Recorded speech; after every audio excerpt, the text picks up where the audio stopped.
sa itong mga Dominicana, o sa itong mga magsundo, inuman sa itong mga church partners, o sa itong pastors, o sa talan, hindi sa itong correspondent, may butang na ito.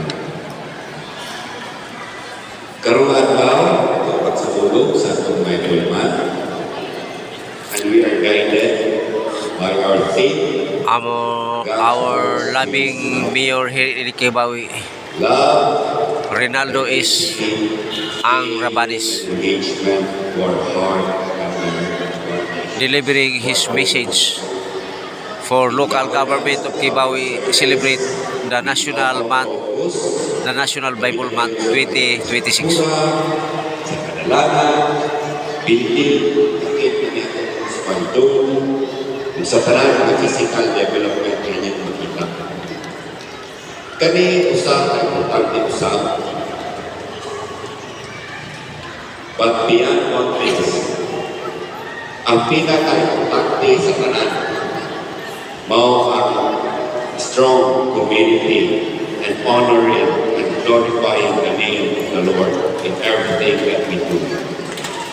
Amen. All glory to God in Jesus' name.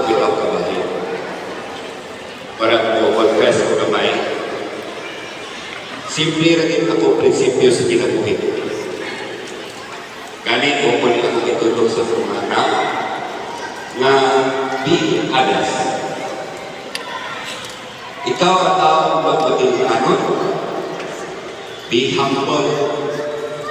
Gani ako usahan niya kakilala ako sa pagkatapos ng kaulion. Sa kadaghan tao sa lungsod sa Kibawi, wala akong magdahon. Ngano ako nahimong amahan sa lungsod sa Kibawi. Nagsugod lamang ako sa pag-reske, konsihan, kung imong subayan, kung nabikan mo, aki. Oh, grabe ka taas. Grabe ka taas. May ulay ko, Lord. Ano ako? Lord, salamat. Amen. Ganit sa akong paglingkod, isip kayo, daghan dahil sa lungsod sa Kibawi, na grabe ang pagkuswa. Swerte kayo kung ano na ko'y matauban ng Piedros Gobyerno. Blessing in Jesus' name. Nagilat kong isa po. Wala ko nag-ayos Ginoo bukaan ng problema. Gani, magandamot mo sa uban lungsod, uban lugar, nga nagkagubot. Huwag labaw pa na, anaapay na, hindi kaya mo pagkita ko na binagyan ko sa kayo. So, salamat sa testimony sa among Mayor Para na po, gaan, Jimboy. kung nga nung ka, His real name is Rinaldo is ang Rabanis, kay Tokon, our loving Mayor. wala na kong iisip ako empleyado ako'y hari. Ako'y boss. Kundi akong ihatag ang akong espiritu ng nila. Gani ang mga bata, kung sukat pas kanyan ito, unuhul na ko. Makita ang dagan-dagan mo amin. Di na siguro makita sa kabalikanaw na inyong kuya. Kaya lagi ako sa gabantay sa ako ang mga istorya nga di makahatag na sakit sa isipin ito. Boto nga ikaw ko, Lord, salamat. O dapat sa among higo, among buhat kong alam sa komunidad sa lungsod sa Kibawi. Amen. Bless Allow us. me to share why this celebration is very close to our hearts. During my first term in 2019, our budget for Bible month started at 89,000 pesos only. And then increasing to 150,000. And what daghan nalipay ang ratio, nalipay mo ng religious sector, o naghatag ka ng inspiration. Because of this, we made every effort to further support this meaningful activity. This year, through unity and God's grace, our budget has grown to 200,000 pesos. Amen, Lord. Amen. Ma'am, Amen. sir, gano'n na to, kita, nakalusot sa kitawin, na naagyan ang suporta sa nagkalalaan ng religion, nagkalalaan ng teachers, na asa ng schools, kaya laging para na ako, ang ako trabaho, isip kayo sa lungsod, sa kitawin, mga galagad sa panan, katawan. Kung nalipay sa ako, tungkol sa unity, na akong matawan sa mga bayan, para sa ngayon, i-prepare ilang kong kiaklupan. Atong pagpakan, kwekso, at mga kauban. Amen, Lord. Lagi ko, inoon, na hindi ako sa katubakan, pero gusto na kong kapag ninyo, kadinig na itong imahimo, walang kong subsil. Sa tarang aspeto, kwekso, na ating ka, ang tinamanay. Araw, magkapot na ito, ako ang kalampusan.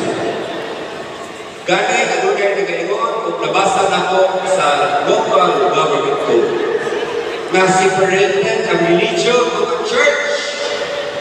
O ato ka nagkasayo. Oo, tinuod, separated sa libro, apat ato kasi pinaguna usa na kita. Amen. No? So, agarko na ito, nagkakakibawi, na sa matag tuig, aduna tayong celebration ng National Bible Month. Gikan sa 2019 hangtod karon. Gani dili sa pagpanghinabo ato kalikalipay maragwa kay Sipian. Galing sa Salamat, Lord. adunay makapipila ka tuig nga wala nila kahinay. Salamat sa consistent. Sir, salamat kayo ng tanan. Naawag yung gobyerno mo nagpalayo ninyong tanan. Sa tarang aspeto, pwede na ninyo tumulan ng sumpunan. At this point, I would like to express a sincere and heartfelt gratitude to everyone who stood behind the success of this celebration. To our pastors and church Amen. Thank you. leaders, thank you for your spiritual guidance and commitment to spreading God's word. To our teachers, thank you for shaping not only young minds but also young hearts grounded in faith and values. And to our LGU employees, daghang salamat sa inyong mga dedikasyon, sa inyong teamwork, o sa inyong panakiusa, making this meaningful and successful. This celebration is a living proof that if we are all united, great things will happen. May this Bible month continue to inspire all of us to live long life. Means love in our families, integrity in our actions, and faith in difficult times and engagement in serving others. If God first, everything else will follow. Amen. Daghang salamat, and may God's words continue guide our hearts, our homes, and our community. God bless us all. Uswa. Amen. Uswa Kibawi. Father God, we thank you. We dedicate this celebration for you alone in Christ Jesus' name. By the power of the God, the Holy Spirit. Amen and amen.